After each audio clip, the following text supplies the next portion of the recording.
two waves P and Q which superpose are shown in the diagram in a particular region at time t is 0. Both waves have period capital T and are moving in the direction shown by the arrows. Wave P has amplitude 2 centimeters and wave Q has amplitude 1 centimeter. Which diagram represents the resultant wave formed in the same region by waves P and Q time t equals capital T over 2. So the first thing to notice is that the time that has elapsed is half a time period, which means the waves would have moved by half a cycle more, so half a wavelength further. Because it's half a wavelength, they should look the same even if you get the direction wrong in which the waves travel, because moving half a cycle forward looks the same as moving half a cycle back in terms of the overall picture. So it doesn't really matter if you get the directions wrong, as long as you appreciate that it's moved by half a wavelength or half a cycle. So let's zoom in and draw what the new waves would look like, or at least what the wave would look like at the new time. So wave P in a dotted line would look something like this.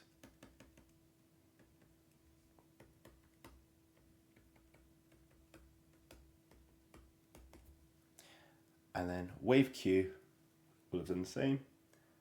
So it will look something like this.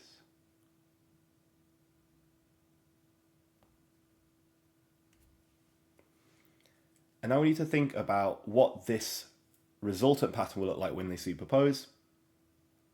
So if you notice, one of them has amplitude 2 and the other has amplitude 1. So they will destructively interfere because they are 180 degrees out of phase, but they won't completely cancel out because one has a lower amplitude than the other. So because we've got 2 and then take away 1, we'll have an amplitude of 1 centimeter for the resultant wave. So this will look like, well, we'll need to see what this looks like. So it's going to have an amplitude of 1 centimeter. So let's look at some likely candidates. So we can eliminate this one and this one. We know they don't completely cancel out.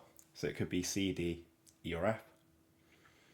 We know it's going to have an amplitude of 1 centimeter, so it's going to be 1 square instead of the 3. So if you look or zoom in, there are about 3 blocks, and so it should take up a third of that space. So it can't be this one or this one. So I mean, if you look vertically, it should have a height of a third of the 3 blocks, so just one block of 5. And then now we have to distinguish between where the peaks and where the troughs are on the diagram. So if we look at the left-hand side of this diagram, we can see that we'll get a trough of 1 centimeter, the very far left. So the answer has to be F. So we have to look at this one, which means the answer overall is F. So firstly, it was identifying that the amplitude would be 1 centimeter, and then it was about where the wave would be or what it would look like at this time. So E and F could have easily been confused if you didn't take care.